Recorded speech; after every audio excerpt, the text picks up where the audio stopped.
ছেলে হওয়া এত সহজ না, অনেক কিছু ঘুরে আমাদের মাথায়।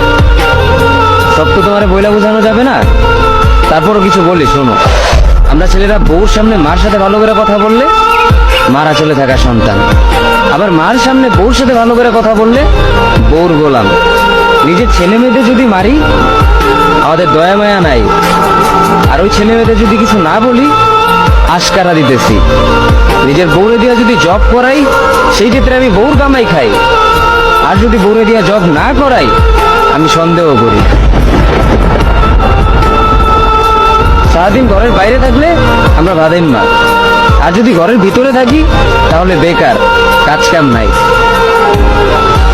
আর এই তোমাদের মেয়েদের গায়ে যদি আমরা ভুলেও টাচ করি না আমরা নির্যাতক, আর যদি তোমরা মেয়েরা আমাদের গায়ে হাত তুলো আমরা কাপুরুষ। আর একটা ছেলে কি বা করে পুরো লাইফে নিজের জন্য? মার ওষুধের থেকে শুরু করে বউ বাচ্চার প্রত্যেকটা সব পালন করার দায়িত্ব একটা পুরুষের। কিন্তু কি লাভ এত কিছু কইরা? দিন শেষে একটা ভুল করলেই সবাই ভুলা যায় যে কে কি করছে তার জন্য।